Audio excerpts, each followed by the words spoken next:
Hello friends, इस video में हम लोग विभिन्न प्रकार के बीमारियों के बारे में जानेंगे और वो बीमारियां किससे होती हैं। तो हम जानते हैं कि किसी न किसी वायरस या बैक्टीरिया या प्रोटोजोआ के कारण होती है। और आजकल के जो मौसम बरसात की चल रही है, इस मौसम में मैक्सिमम ज़्यादातर से जो वायरस होते हैं वह एक्टिव हो जाते हैं और इस समय वायरस से ज़्यादा होने वाली बीमारियां होती हैं। इसलिए उनके बारे में जानना ही उनसे बचाव है।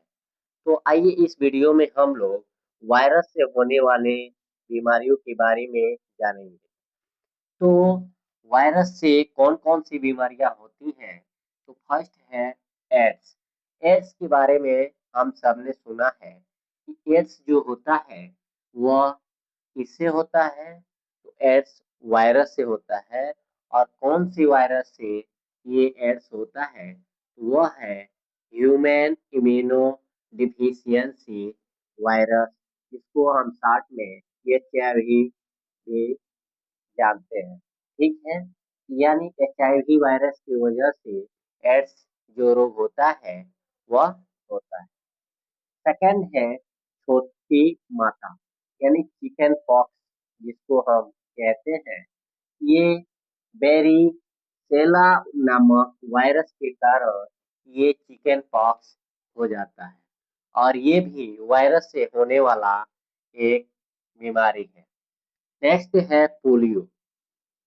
पोलियो तो आम बात है, पहले बहुत ज़्यादा मैक्सिमम छोटे बच्चों में हुआ करता था और इसलिए छोटे बच्चों को ये पोलियो एंटी पोलियो वैक्सीन लगाया जाता है ताकि किसी को पोलियो ना हो।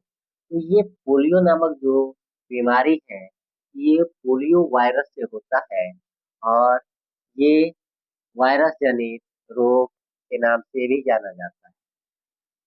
आगे है चौथा गलसुआ, यानी हम जानते हैं हमारे गले में गलसुआ निकल आता है। ठीक है, ये गलसुआ भी वायरस से होता है। वह वायरस जो होता है मम्प वायरस के कारण ये गलसुआ होता है। नेक्स्ट है चेचक, यानी स्मॉल पॉक्स, यानी जो चेचक निकल आता है तो वह भी एक वायरस जनित रोग है। और वो कौन सा वायरस है जिससे ये होता है? ये है बेरिओला नामक वायरस, जिसके कारण ये चेचक बीमारी जो है हो जाती है। नेक्स्ट है रेबीज, यानी रेबीज हम प्राय सुनते हैं कि कुत्तों के काटने से यह रोग हो जाते हैं। क्या होता है जब कुत्ता काटता है तो एक वायरस होता है जिसको हम लोग रेबीज वायरस के नाम से जानते हैं और इसको वह हमारी बॉडी में इम्पैक्ट कर देता है, जिसके कारण हमें रेबीज नामक बीमारी हो जाती है। नेक्स्ट है हेपेटाइटिस, यानी ये कई प्रकार के होता है, हेपेटाइटिस ए बी सी। और ये जो होता है ये भी एक वायरस जनित रोग है और उस वायरस का नाम है हेपेटाइटिस वायरस। ठीक है, यानी ये भी वायरस से ही होता है। नेक्स्ट है खसरा, यानी मीजल्स, यानी ये रूबेला एक नामक वायरस होता है जिसके कारण ये खसरा हमारे गले में हो जाती है।